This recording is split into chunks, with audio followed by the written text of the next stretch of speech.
Olá, professor, boa noite. Falo hoje a respeito da nona atividade da disciplina de Sistemas CAM, no dia 19 de outubro de 2021, às 9h52. A palavra dessa semana do QR Code é Round 7.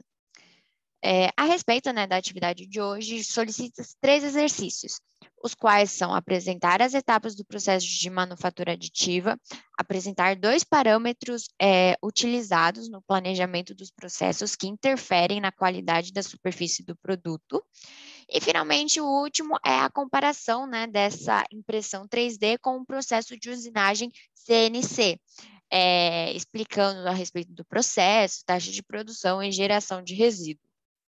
Então, para essa primeira questão, para a primeira atividade 1, a qual, né, solicita para apresentar os processos, nós temos 5. Então, de modo geral, a primeira atividade, o primeiro processo dos 5 corresponde à elaboração e criação desse modelo 3D baseando-se no CAD. E a segunda etapa nada mais é do que a transformação desse modelo no arquivo STL, visto que é através desse arquivo, né, que as máquinas de impressão 3D normalmente costumam ler através das malhas de triângulo. Então, uma vez feito esse arquivo e convertido de CAD para STL, nós temos finalmente o fatiamento em camadas, que é esse sliced layers. Então, esse fatiamento de camada vai gerar um programa NC, de acordo com o que foi feito, né, no artigo anterior, e justamente ele vai servir como base para realmente a realização da etapa 4, que é a impressão de fato dessa peça propriamente dita, né? Então, ela vai funcionar em um processo de elaboração da camada, depois tem a parte de incremento, e aí depois camada, incremento e assim sucessivamente. E, finalmente, a etapa final, a 5, End Part Finishing, corresponde ao acabamento. Então, retirada de rebarbas, possíveis pinturas, enfim, de fato onde a peça vai ser melhorada e esses pequenos ajustes e melhorias vão ser feitos. Então, como eu havia dito, né, essas são as 5 etapas que correspondem à manufatura aditiva. Mais para frente eu vou explicar um pouco mais essa diferença, a questão de resíduos e tudo mais. Mas correspondendo ao exercício 2, então aqui a gente solicita, vou voltar um pouquinho, né? Pede para mostrar os dois parâmetros que interferem na qualidade da superfície do produto. Então, o primeiro deles é a tolerância, o qual define a quantidade de triângulos que vão ser formados nesse processo, né, nesse efeito de triangularização. E, basicamente, a proporção é quanto maior tolerância, menos triângulos. Então, nesse caso aqui, a tolerância sendo maior, basicamente é possível de menor detalhe e menor precisão, então, consequentemente, tem menos triângulos. Como a gente consegue ver na figura à esquerda, corresponde a maior tolerância e equivalente a menos triângulos. Porém, o que acontece?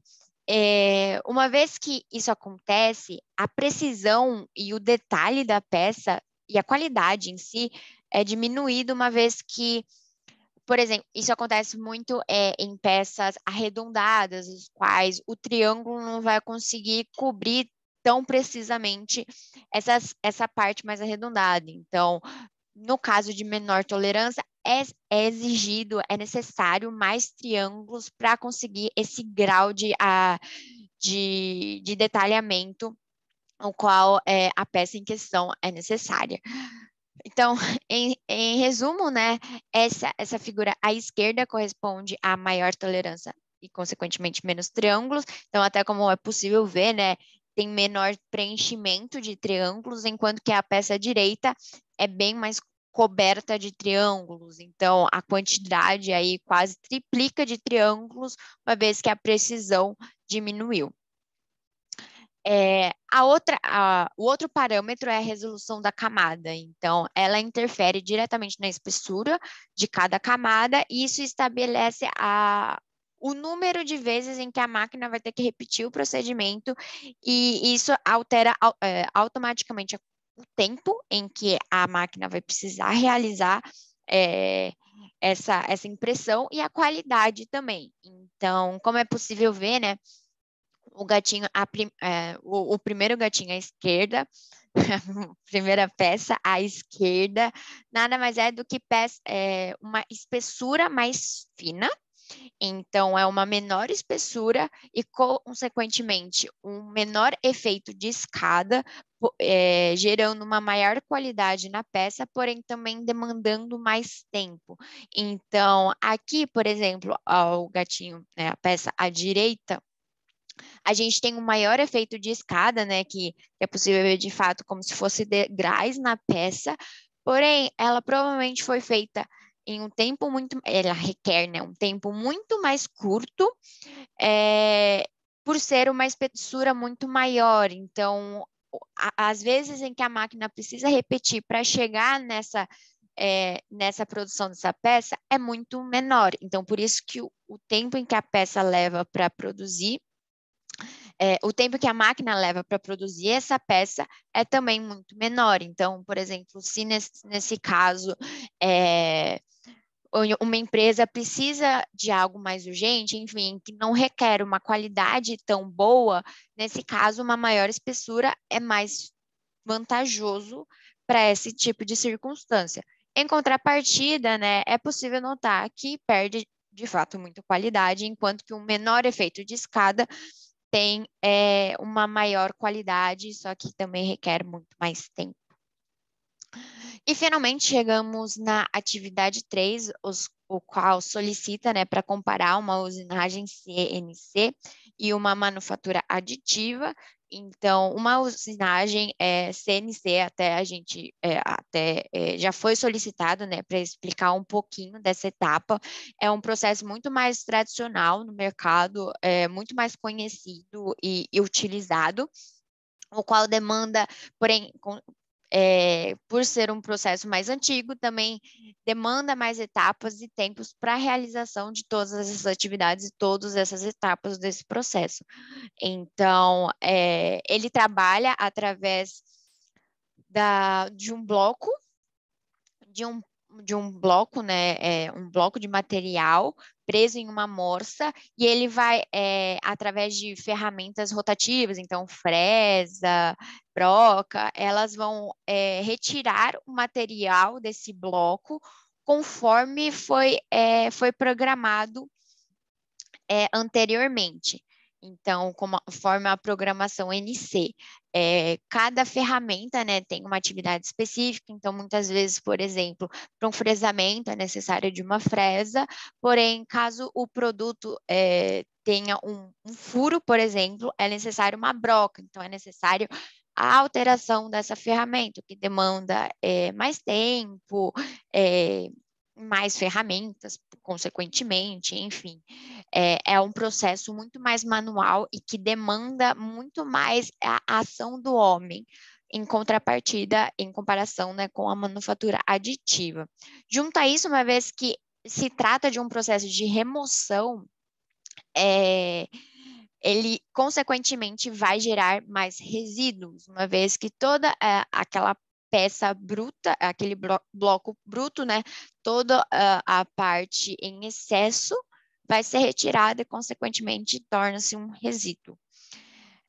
Aqui eu coloquei, né, o fluxo qual a gente tinha feito na atividade anterior, então requer diversas etapas, tem um nível, né, um relatório de medição, enfim, tem um acompanhamento mais a fundo. Então, esse é um ponto positivo, né, que os projetistas, os engenheiros conseguem ter relatórios de medições, dados de medições, então eles conseguem entender um pouco mais do que está acontecendo nos processos, porém demanda muito mais a parte manual e requer muito mais etapas. Então, se é um processo complexo, por exemplo, vai demandar que talvez o processo em si, a peça em si, se divida em alguns processos e finalmente no final deles que ela vai se juntar de novo, justamente porque ela não consegue, né, gerar uma peça tão complexa com tanta facilidade em comparação com a manufatura aditiva. Então, é um processo um pouco mais recente em comparação com a usinagem CNC, e ele é muito mais rápido e depende menos da atividade humana, assim, ele tem menos etapas, porém também a gente não consegue ver tão a fundo, né, acompanhar tão a fundo esses relatórios e medições de efetividade do processo. Ainda assim, né, ele, como o próprio nome já diz, é a adição do material, então ele gera, por meio da impressão 3D, a peça, adicionando material pela leitura que ele fez no STL file. Então, é um processo muito mais, aqui, né? É um processo muito mais enxuto, digamos assim, muito mais dinâmico e automático em comparação com esse. E como eu havia dito, né, para uma peça mais complexa, ainda assim, ele não exige etapas tão distintas assim, diferente do outro, ele consegue, mesmo que a peça seja complexa, ele consegue fazer tudo ao mesmo tempo e, por fim, ele não gera resíduo. Então, esse é um ótimo ponto a respeito, uma vez que é a adição, né? Ele não está removendo, então ele está praticamente não gerando resíduo, uma vez que ele só está adicionando material à peça correspondente. Então, acredito que seja isso. Muito obrigada.